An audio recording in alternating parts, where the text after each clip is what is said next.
दलित पिछड़ों से इतनी नफरत क्यों है? पहले अखिलेश यादव के आवास को गंगा जल से धुलवाया, अब मंदिर गए तो मंदिर को धुलवा रहे हैं। 20 साल में सोनिया गांधी ने रायबरेली को क्या दे दिया?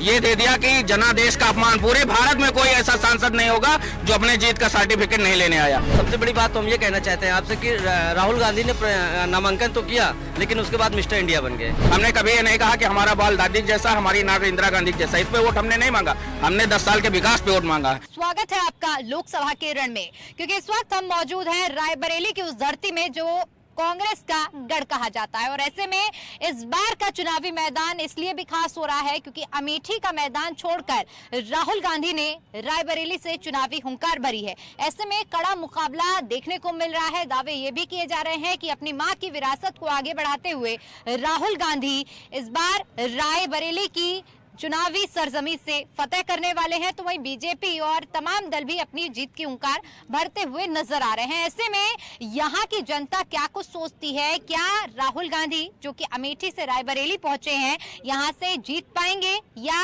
बीजेपी कांग्रेस के किले में सेंधमारी करते हुए फतेह हासिल करेगी? बड़ा सवाल रहेगा। इसी पर बातचीत करेंगे यहाँ की जनता से। साथ ही साथ हमारे साथ प्रवक्ता भी तमाम पार्टियों से मौजूद है। आइए परिचय करा देते हैं। हमारे साथ बीजेपी से शिवेंद्र सिंह जी मौजूद हैं और शत्रुघ्न सिन्हा सोनका जी मौजूद हैं कांग्रेस से, और मोहम्मद मुंसीर जी मौजूद हैं समाजवादी पार्टी से, और रोहतास जी मौजूद हैं मानवतावादी पार्टी से। तो आप सभी लोगों का बहुत बहुत स्वागत है। और कैमरामैन से कहूंगी एक बार जरा जनता की तरफ भी कैमरा घुमा दीजिए। तो ये हमारी जनता है जो कि आज मुद्दों को उठाएगी और तमाम पार्टी के प्रवक्ता उन सवालों के जवाब देंगे, उनकी भी प्रतिक्रिया लेंगे। तो सबसे पहले चर्चा की शुरुआत करते हैं जनता से और जानने की कोशिश करते हैं कि आखिर इस बार के रायबरेली के मुद्दे क्या रहने वाले हैं, जिन मुद्दों पर इस बार मतदान होगा। रायबरेली के रहने वाले हैं आप जी, तो क्या लग रहा है इस बार किन मुद्दों पर मतदान होने वाला है?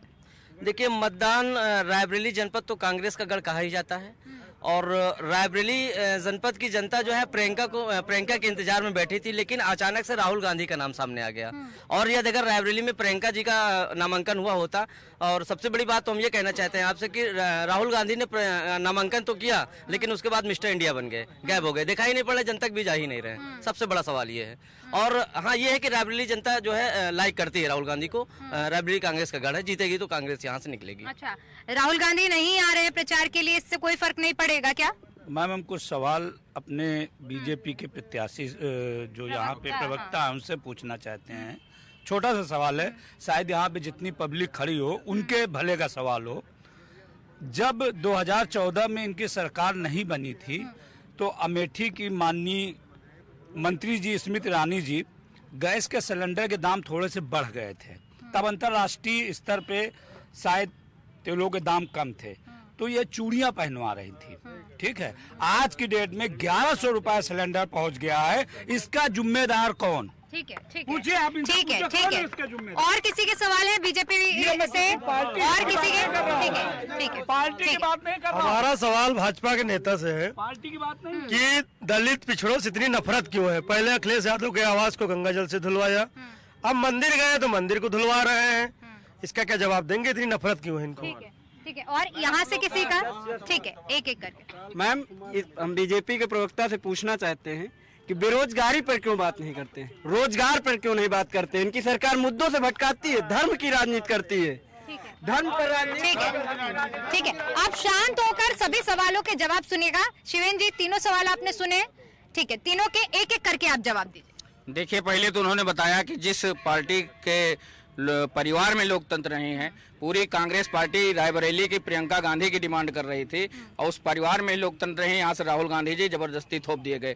दूसरा जवाब आपका, उन्होंने पूछा कि पीडीए के बाद यहाँ से उनका सवाल ये था कि जब स्मृति ईरानी 2014 से पहले की बात करें, सिलेंडर के दाम 400 के पार हुए थे, तब सिलेंडर लेकर वो घूम रही थी सड़कों पर, और उनकी ओर से जो बयान दिए गए थे उस पर पूछ रहे हैं कि आज जब 1100 पर सिलेंडर पहुंच गया है, आज क्यों नहीं उस पर प्रतिक्रिया दे? देखिए, उस समय सिलेंडर जब ये बता रहे हैं जिस टाइम का, उस समय इसी रायबरेली में सिलेंडर के लिए आदमी 7 दिन 8 दिन पहले पर्ची डालता था और सुबह 3 बजे जाकर लाइन लगाता था। आज सिलेंडर की ये हालत है कि आप मोबाइल से बटन दबाइए और 30 मिनट के अंदर सिलेंडर आपके घर पे फेंक जाता है। सिलेंडर का ये हालत है। 1 सेकंड में जवाब सुन लीजिए, उसके बाद आप अभी बात करिए।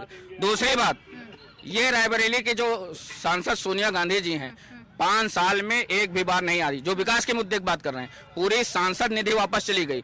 ये विकास के नाम पर 2 चीजें बताते हैं, एम्स और रेल कोच। एक सेकंड, एम्स और रेल कोच 2 चीज बताते हैं। एम्स का उद्घाटन करके 2 बार सांसद बनी, 10 साल एक कमरे में ओपीडी चलता था।